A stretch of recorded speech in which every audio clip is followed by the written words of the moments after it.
students. How are you? I hope you all are fine. Students, in our yesterday's class we discuss about the electrode potential. ठीक है, हमने electrode potential देखा था और standard electrode potential भी देखा था। और बेसिकली हमने कहा था इलेक्ट्रोड पोटेंशियल दो टाइप के होते हैं, एक आपका ऑक्सीडेशन पोटेंशियल और रिडक्शन पोटेंशियल। ऐसे आपके स्टैंडर्ड इलेक्ट्रोड पोटेंशियल भी कितने टाइप का, दो टाइप का, oxidation potential and reduction potential. Short में देखो हमने क्या बोला था, इलेक्ट्रोड पोटेंशियल क्या होता है। इलेक्ट्रोड पोटेंशियल कहा था कि जो पोटेंशियल, ये कंटेनर है, ये आपका इलेक्ट्रोड है और इसमें आपके आयंस हैं, तो ऑक्सीडेशन हाफ होगा, रिडक्शन आपको बाद में देखेंगे, लेकिन चार्जेस डेवलप होंगे आपके सॉल्यूशन में और इलेक्ट्रोड पे। अब वो इलेक्ट्रोड पॉजिटिव चार्ज हो सकता है, नेगेटिव, या सॉल्यूशन पॉजिटिव या नेगेटिव। अगर सपोज करो यहाँ पॉजिटिव चार्ज है इलेक्ट्रोड पे, बाहर नेगेटिव चार्ज है, तो एक पोटेंशियल डिफरेंस डेवलप होगा, उसी को हम क्या बोलेंगे, इलेक्ट्रोड पोटेंशियल। ठीक है, अब ये जो डिफरेंस हुआ, दो केस हो सकते थे, क्या तो इस पे नेगेटिव चार्ज हो और सॉल्यूशन पे क्या हो, पॉजिटिव चार्ज हो, तो उसी के बिहाफ पे दो पोटेंशियल थे आपका। इसको आप क्या बोल रहे थे, ऑक्सीडेशन पोटेंशियल, और इसको हम क्या बोल रहे थे, रिडक्शन पोटेंशियल। और ये क्या था, ऑक्सीडेशन पोटेंशियल। ऑक्सीडेशन पोटेंशियल कब बोले, जब मेटल ऑक्सीडेशन में जाए, मींस एन क्या करे, Mn प्लस में कन्वर्ट हो और N प्लस इलेक्ट्रॉन लूज करे। और यहाँ पे कोई भी दूसरा एलिमेंट है, M ही मान रही हूँ, यहाँ पे क्या करे, N plus N electron gain करे और किसमें कन्वर्ट हो, M सॉलिड में। तो यहाँ पे ऑक्सीडेशन हो रहा है, तो कौन सा पोटेंशियल होगा, ऑक्सीडेशन पोटेंशियल। और ये रिडक्शन पोटेंशियल। रिप्रेजेंट कैसे करोगे आप भाई, इलेक्ट्रोड पोटेंशियल को E से लिखते हैं सिंपली, और ऑक्सीडेशन की बात हो रही है तो मींस मेटल का ऑक्सीडेशन दिखाएंगे। तो यहाँ पे क्या होगा, M किसमें कन्वर्ट हुआ है, Mn प्लस में, ये रिप्रेजेंटेशन है। अगर मैं इसकी दिखाऊं रिप्रेजेंटेशन, तो ये क्या रिप्रेजेंट कर रहा है, रिडक्शन पोटेंशियल। इतनी बात समझ में। अगर यही electrode potential means difference between जो वोल्ट है आपका इलेक्ट्रोड और ये सॉल्यूशन के बीच में, अगर वही स्टैंडर्ड कंडीशंस में हो, स्टैंडर्ड कंडीशंस पर हो, like temperature 25 degree Celsius, concentration 1 molar, pressure कितना हो 1 बार, तो उसी पोटेंशियल को, उसी ई वैल्यू को हम क्या बोलेंगे, ई नोट वैल्यू बोलेंगे, स्टैंडर्ड इलेक्ट्रोड पोटेंशियल। ये भी दो टाइप का होता है, ई नोट रिडक्शन, ठीक है, स्टैंडर्ड रिडक्शन पोटेंशियल, और ई नोट ऑक्सीडेशन। ये चीजें हमने कल सीख ली थी, ठीक है। और कहा था चाहे ये वाला केस हो चाहे ये वाला केस हो, जो ऑक्सीडेशन पोटेंशियल है वो रिडक्शन से सिर्फ माइनस नेगेटिव साइन के डिफरेंस पे होता है, ठीक है। तो हमने फॉर्मूला क्या बनाया था आपका, E note reduction is equal to minus E note of oxidation.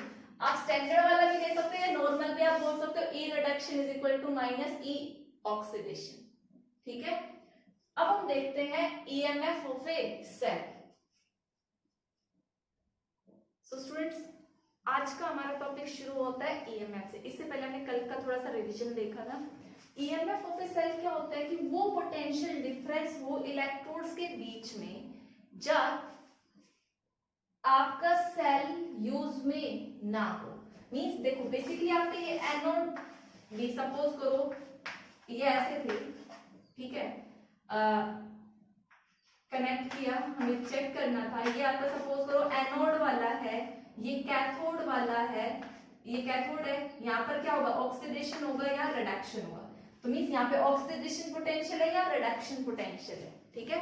तो बेसिकली ऑक्सीडेशन पोटेंशियल, जो पोटेंशियल डिफरेंस होगा इलेक्ट्रोड्स के बीच में जब सेल यूज में नहीं हो, मींस वो हमें कितनी मैक्सिमम वोल्टेज एक सेल सप्लाई कर सकता है, वही आपका क्या होता है, ईएमएफ होता है, इलेक्ट्रोमोटिव फोर्स होता है, ठीक है। अब हम देखते हैं इसको कैलकुलेट कैसे करते हैं। फॉर्मूला बहुत है, बट हम अपने एक ही फॉर्मूला पे स्टिक रहेंगे ताकि हमें कोई मींस डाउट क्रिएट ना हो, कंफ्यूजन ना हो, ठीक है। तो आप, हमारा नेक्स्ट टॉपिक है calculation of EMF.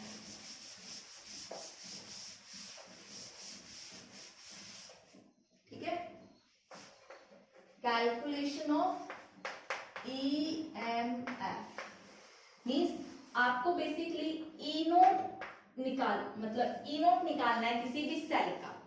E note बोल रही हूं मैं और सेल का बोल रही हूं। देखो ये तो सेल का पोटेंशियल डिफरेंस है, ये क्या होगा ई नोट ऑफ कैथोड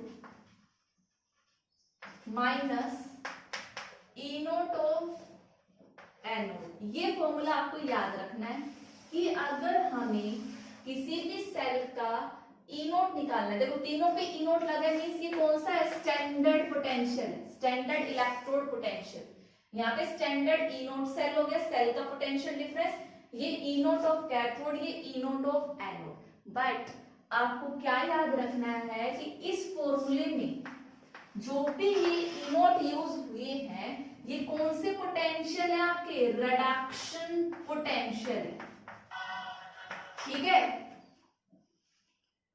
अब रिडक्शन पोटेंशियल है मींस चाहे आपको ऑक्सीडेशन हो रहा दिया हुआ हो तो आप उसको किस में कन्वर्ट करेंगे, रिडक्शन में करेंगे, और इस फॉर्मूला में पुट कर देंगे E note of cathode minus E note of anode. Cathode कौन सा था, देखो एनोड का लिखा जाता था लेफ्ट साइड वाली रिएक्शन, क्योंकि जहां पर क्या हुआ हो आपका ऑक्सीडेशन हुआ हो, और यहाँ पर ये कौन सा था आपका राइट साइड वाला जहां पे क्या होता था आपका रिडक्शन, ठीक है।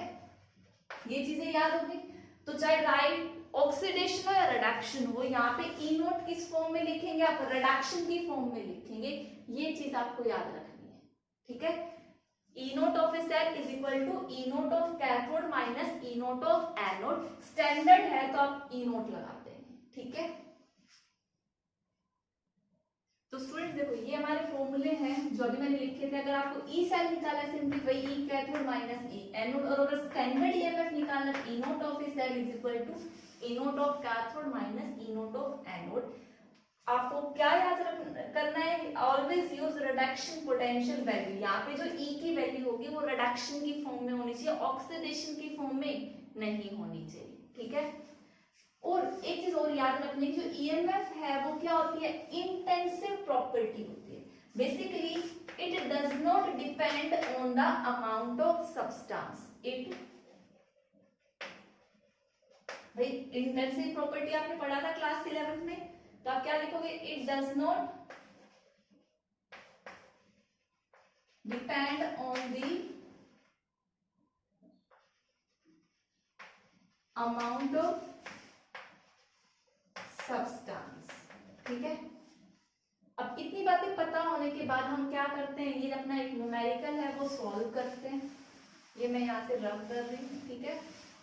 तो देखो आपका क्वेश्चन क्या है, आपको एक सेल रिप्रेजेंटेशन दी है। अब आपको अच्छे से पता है जो इधर होता है वो क्या होता है आपका एनोड होता है लेफ्ट साइड में, इधर साइड वाला क्या होता है कैथोड होता है, ठीक है।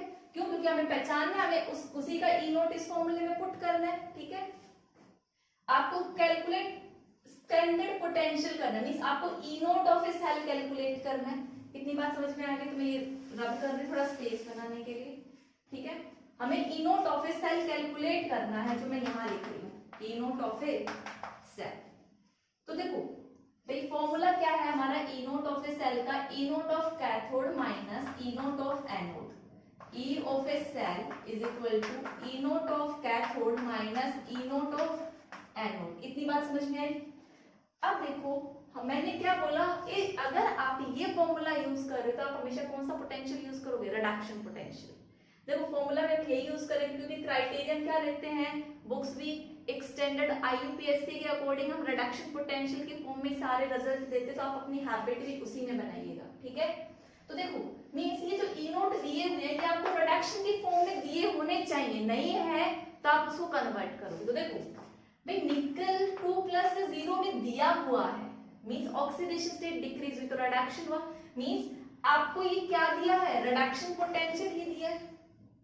ई नोट प्लस से कहां जा रहा है 0 में, decrease in oxidation state, means ये भी क्या है रिडक्शन की फॉर्म में ही है सिल्वर का, मींस दोनों जो गिवन है वो आपको रिडक्शन की फॉर्म में ई नोट गिवन है, तो आपका ये वाला जो किस्सा था वो खत्म, कोई चेंज नहीं करना, सही चीज गिवन है।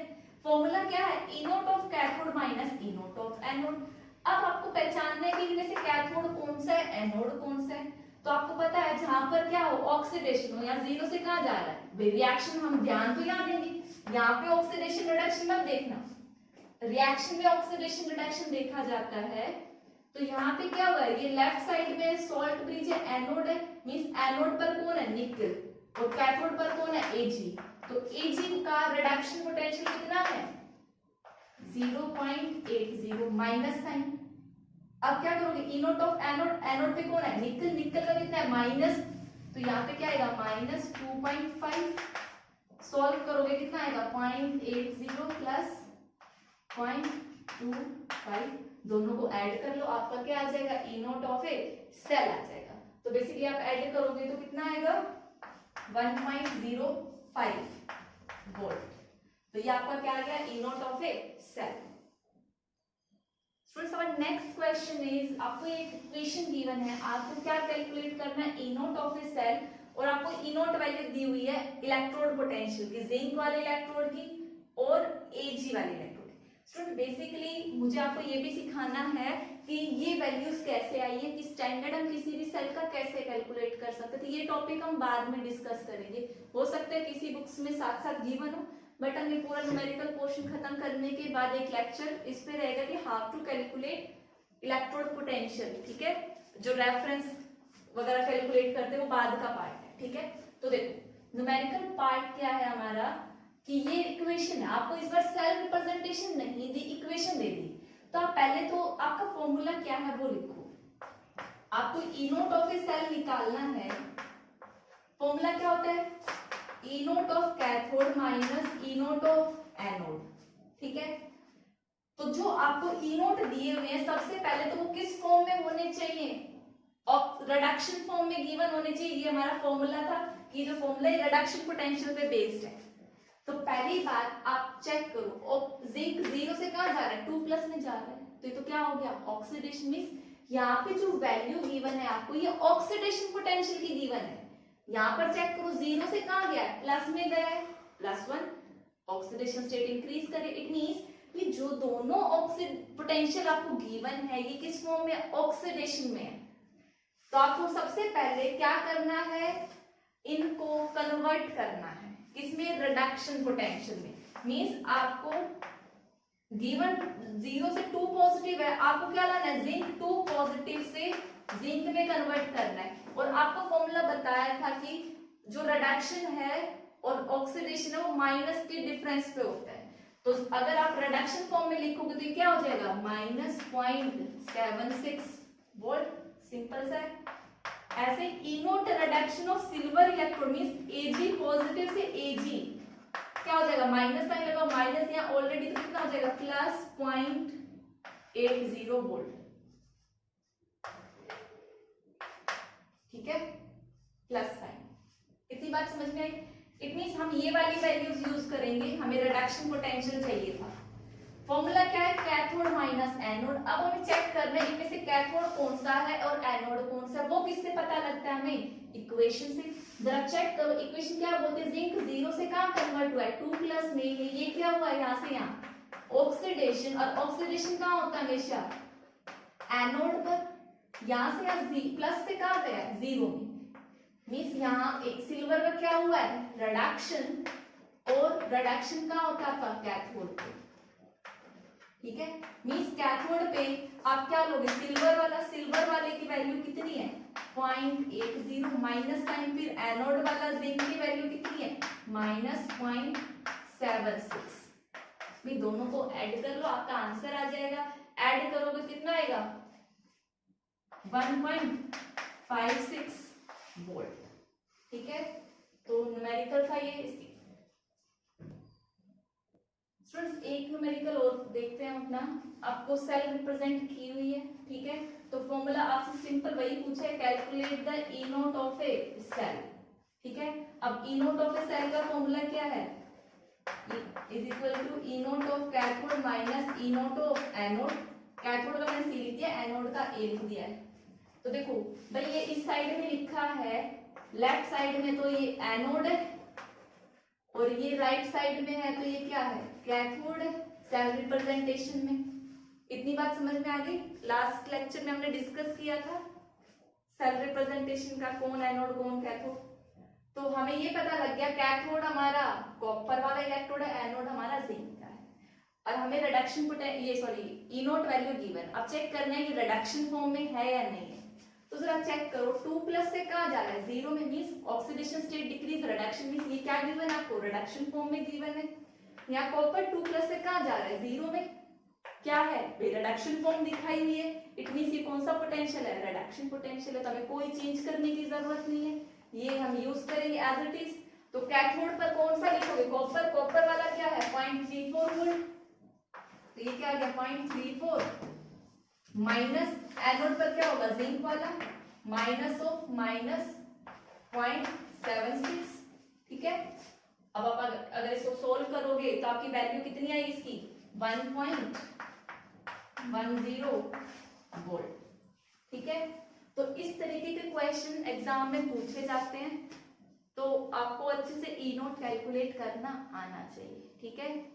पहले आप ये नोट डाउन करो स्टूडेंट। अब देखते हैं हम अपना next topic, that is feasibility या स्पॉन्टेनिटी ऑफ ए रिएक्शन, ठीक है। मींस कोई रिएक्शन अपने आप होगी या नहीं होगी, कैसे होगी, वो कैसे पता चलता है। ये आप अपनी क्लास 11th में पढ़ के आए थे टर्म गिव्स फ्री एनर्जी और डेल्टा एच, ये सब क्या बताते हैं, स्पॉन्टेनियस है या नहीं है। अभी तक हमने क्या सीखा है भाई, जो सिर्फ गिव्स फ्री एनर्जी है वो तो कोई इंफॉर्मेशन नहीं देती, बट हाँ change in gives free energy आपको इंफॉर्मेशन देती है। तो change in gives free energy क्या बोलती है कि जो डेल्टा जी अगर आपका क्या आता है, नेगेटिव आता है, डेल्टा जी की वैल्यू अगर नेगेटिव आती है तो वो क्या होता है, स्पॉन्टेनियस है, मींस रिएक्शन अपने आप होगी, स्पॉन्टेनियस, ठीक है। और अगर डेल्टा जी क्या आए, पॉजिटिव आए, तो वो क्या होती है, नॉन स्पॉन्टेनियस।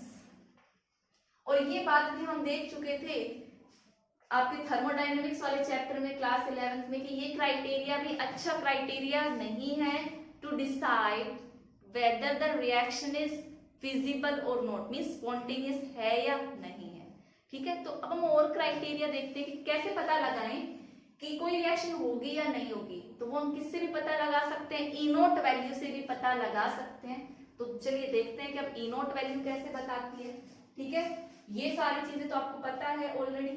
तो देखो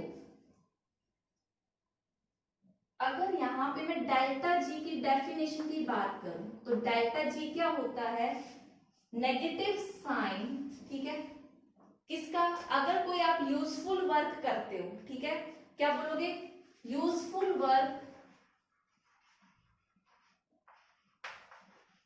done by system, done by system. एक सेकंड इसको रब कर देती हूँ, दोबारा लिखते हैं, रुको।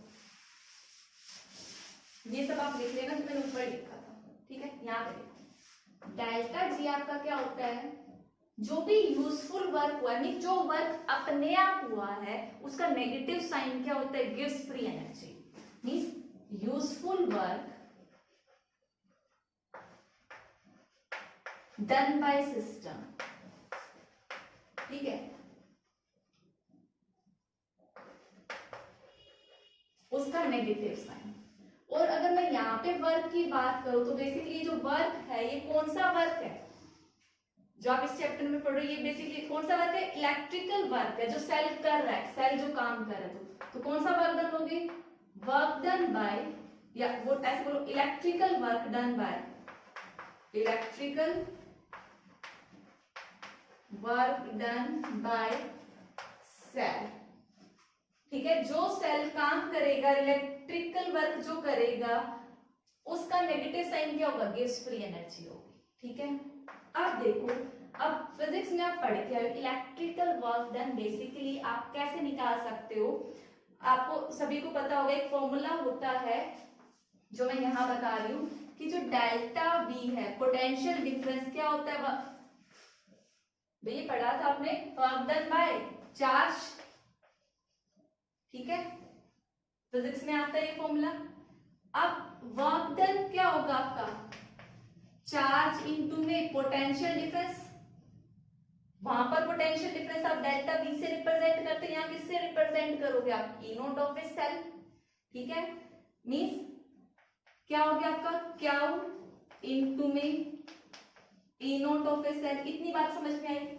तो मैं यहाँ क्याउ की जगह सॉरी डब्ल्यू की जगह क्या लिख दूं, क्याउ into E note of a cell.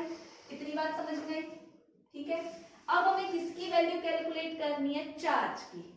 तो देखो अब चार्ज की वैल्यू कैसे कैलकुलेट करेंगे वो बताती हूँ। चार्ज क्या है बेसिकली, भाई कितने चार्ज प्रेजेंट होंगे, क्या होगा कि कितने चार्ज प्रेजेंट है और कितने नंबर ऑफ इलेक्ट्रॉन है, तो वो क्या होगा टोटल चार्ज होगा। Means basically charge on one electron multiply, इसी के आगे रुको स्पेस नहीं है, चार्ज की कैलकुलेशन आपको ऊपर दिखाती हूँ। तो देखो क्या है, charge total charge means charge on one electron, charge on one electron, और basically n number of electrons होंगे, ठीक है। तो किससे मल्टीप्लाई करोगे, वन इलेक्ट्रॉन से, ठीक है, sorry charge on one electron and total number of electron, ठीक है।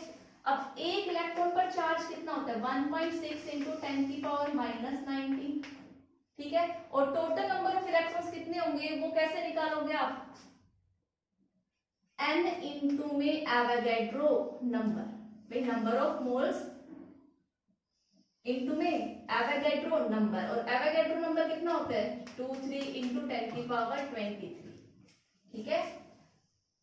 अब इन दोनों का जब आप प्रोडक्ट करते हो तो कितनी वैल्यू आती है, 96,480 लगभग ये आती है, जिसको हम 96,501 फैराडे भी बोल देते हैं, ठीक है। तो आप क्या लिखोगे, यहाँ पे सिंपली आप 96,500 भी लिख सकते हो, थोड़ा बहुत वेरिएशन यहाँ पे, ठीक है। तो टोटल क्याउ की वैल्यू कितनी हो गई, इतनी हो गई।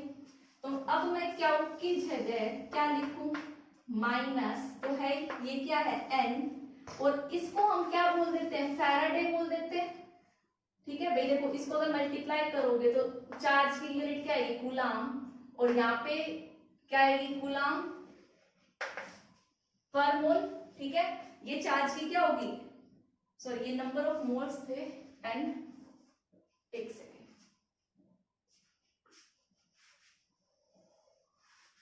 ठीक है। तो ये 1 फैराडे हम इसको लिख सकते हैं। तो बेसिकली क्या होगा, हम यहाँ पे क्या लिखेंगे, NF लिखेंगे, ठीक है, कि क्या में इतने चार्जेस है। अब NF आ गए, यहाँ NF पुट कर दो F की जगह, NF इंटू में ई नोट ऑफ ए सेल। अब F की वैल्यू आपको पता है कितनी है, 96,500, कब पे आप न्यूमेरिकल करोगे तो सॉल्व कर लोगे, और N क्या है आपके टोटल नंबर ऑफ इलेक्ट्रॉन जो भी किसी रिएक्शन में होते हैं, ये भी मैंने कैलकुलेट करना सिखा दिया, बाकी न्यूमेरिकल प्रैक्टिस करें तो और हो जाएगी। तो यहाँ से देखो क्या आया, डेल्टा जी, तो डेल्टा जी का एक फॉर्मूला आ गया आपके पास, -NF E note of a cell. अब देखो आप E note of a cell से स्पॉन्टेनिटी बेसिकली कैसे बताओगे, डेल्टा जी क्या चाहिए आपको, नेगेटिव साइन ऑलरेडी है, तो मतलब ई नोट की वैल्यू कैसी आनी चाहिए, पॉजिटिव। मतलब अगर आपकी किसी भी रिएक्शन की ई नोट ऑफ ए सेल क्या आ जाती है, पॉजिटिव आ जाती है, तो वो रिएक्शन अपने आप हो जाएगी, क्या होगी, स्पॉन्टेनियस। और अगर ई नोट ऑफ ए सेल क्या आती है, नेगेटिव आती है, तो क्या होगी, नॉन स्पॉन्टेनियस, ठीक है। डेल्टा जी के बारे में क्या पढ़ा था, डेल्टा जी नेगेटिव होती है तब क्या होती है, स्पॉन्टेनियस, और डेल्टा जी पॉजिटिव आ जाए तो नॉन स्पॉन्टेनियस। रिवर्स है क्यों, क्योंकि नेगेटिव साइन लगा हुआ है, ठीक है। तो ये क्राइटेरिया। अब हम रिएक्शन देखेंगे ई नोट निकाल के कि कौन सी रिएक्शन फिजिबल है और कौन सी नहीं है। स्टूडेंट देखो क्वेश्चन है हमारा, calculate standard free energy change, means आपसे वो डेल्टा जी पूछ रहे हैं कि आपको कैलकुलेट करना है, और मैक्सिमम वर्क डन, और वर्क डन भी कैलकुलेट करना है।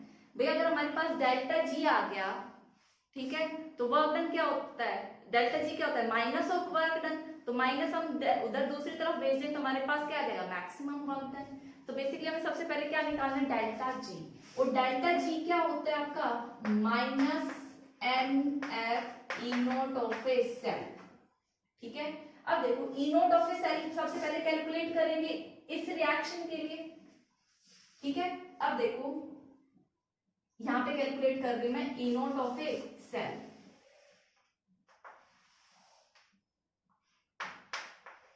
E note of a cell क्या होता है आपका, E note of cathode minus E note of anode.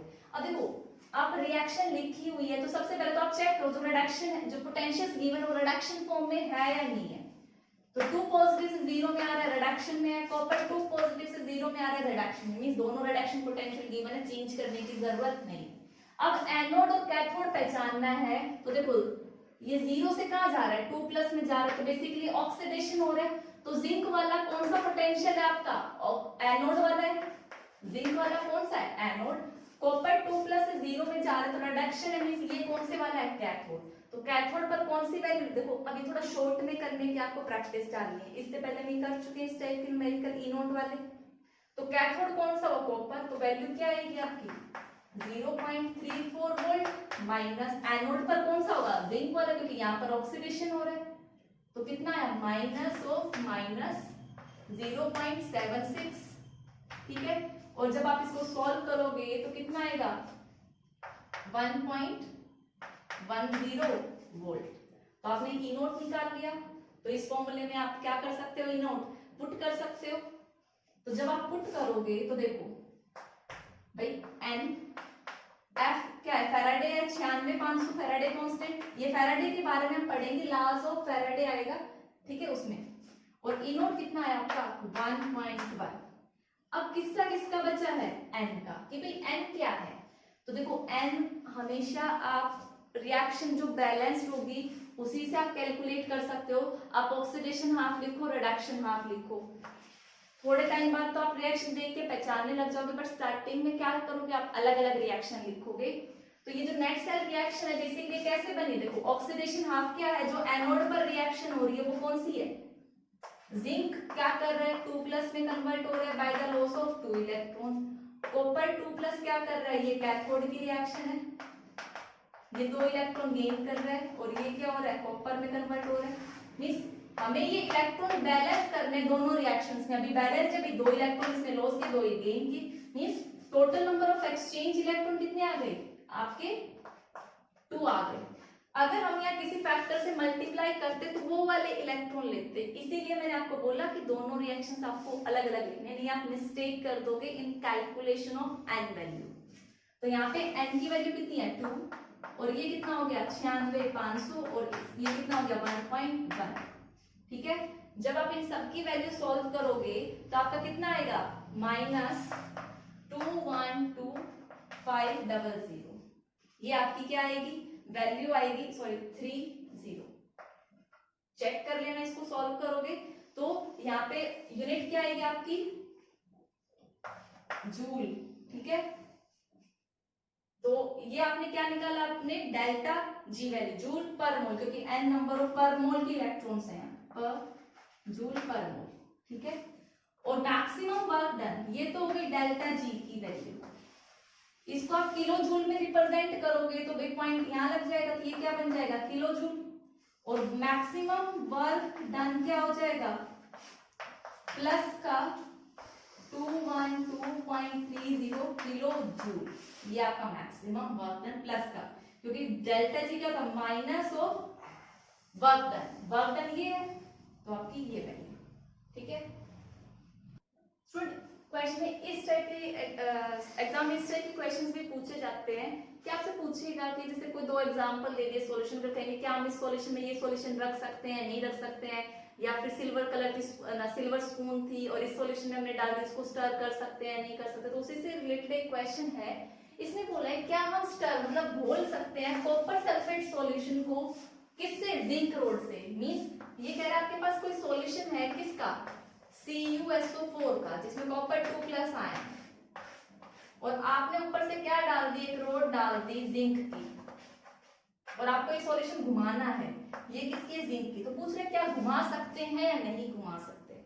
Means देखो आप ऐसे तो सॉल्यूशंस को घुमाओगे घुमाने के लिए कि वो रिएक्ट ना करे, मींस वो रिएक्शन, अगर इन दोनों के बीच में रिएक्शन नहीं हो तो आप घुमा सकते हो, और अगर रिएक्शन हो गई तो पता लगा जिंक की जो आपने रोड या जो चम्मच जो भी ली थी वो क्या हो गई, टूट टूट के सॉल्यूशन में घुलने लग गई, तो क्या आपका कॉपर सल्फेट बचा?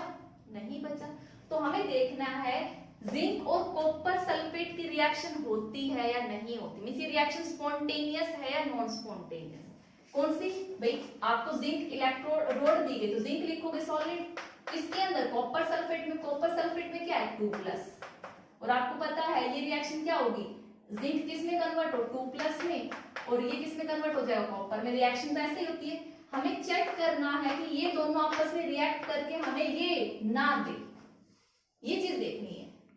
तो आपको पता है कोई रिएक्शन होगी, हमें पहले तो चेक करना होगी या नहीं होगी, वो किससे डिसाइड करोगे आप, ई नोट वैल्यू से। ई नोट अगर आपकी क्या हो, ई नोट ऑफ ए सेल क्या आ जाता है, पॉजिटिव आ जाता है, इट मींस वो क्या होगी, रिएक्शन होगी, और अगर नेगेटिव आया तो रिएक्शन नहीं होगी। तो चेक करो जिंक से किस में कन्वर्ट जा रहा है, जिंक 2 पॉजिटिव में जा रहा है, ऑक्सीडेशन है तो किस पर होगा, एनोड पर। ये क्या है आपका कॉपर, किस में जा रहा है, कॉपर 2+ से कॉपर में जा रहा है, तो यहाँ पे क्या हुआ है, रिडक्शन कहाँ होगा आपका, कैथोड पर। ठीक है, तो ई नोट ऑफ सेल क्या होगा आपका, E note of cathode minus E note of anode, और दोनों पोटेंशियल किस में होनी चाहिए, रिडक्शन। जरा चेक करो, रिडक्शन में गिवन है 2+ से कहाँ जा रहा है 0 में, रिडक्शन में गिवन है 2+ से कहाँ जा रहा है 0 में रिडक्शन, तो वो वाला किस्सा खत्म। तो देखो ई नोट ऑफ कैथोड कौन सी थी, कॉपर वाली, कॉपर का पोटेंशियल कितना है 0.34 माइनस एनोड कितना है आपका, एक सेकंड, ये आगे माइनस साइन गिवन होगा, -0.76, तो माइनस ऑफ माइनस कितना है पॉइंट ये। तो देखो जो भी चेक करोगे तो ये माइनस माइनस प्लस और इसके आगे प्लस साइन, तो ओवरऑल जो आएगा पॉजिटिव आएगा, आपको पता है प्लस का 1.1 आता है, सॉल्व करोगे मींस ई नोट की पॉजिटिव वैल्यू आई, मींस ये रिएक्शन अपने आप हो जाएगी। अगर आप कॉपर सल्फेट का सॉल्यूशन लेते हो, वो जो डिप कर रहे हो वो आपने जिंक ली, तो जिंक टूट टूट के कॉपर सॉल्यूशन में डिसॉल्व हो जाएगा। तो क्या आप ऐसा चाहोगे, नहीं चाहोगे, तो आप बोलोगे ये रिएक्शन क्या है, फिजिबल है। तो आप क्या, उसने पूछा क्या आप स्टर कर सकते हो, तो आपका आंसर क्या होगा, नो, हम स्टर नहीं करेंगे। क्यों, क्योंकि जिंक रिएक्ट कर जाएगा कॉपर सल्फेट के साथ। क्यों, क्योंकि हमारा ई नोट क्या आ रहा है, पॉजिटिव आ रहा है। आई होप सभी को समझ आया होगा। अगर यहाँ पे वैल्यू नेगेटिव आ जाती तो आप बोलते कि नेगेटिव है, ये रिएक्शन तो होगी ही नहीं, तो आप इजीली क्या कर सकते हो, उसको स्टर कर सकते हो। तो आपको बेसिकली जो स्टेटमेंट गिवन है उसको समझना है, फिर क्वेश्चन अटेम्प्ट करना है, ठीक है। तो स्टूडेंट आज की क्लास के लिए इतना ही, ठीक है। आगे हम अपने अभी कुछ टॉपिक्स इसमें रहते हैं, वो हम अपनी नेक्स्ट क्लास में डिस्कस करेंगे। That's all for today's lecture. Thank you and have a nice day.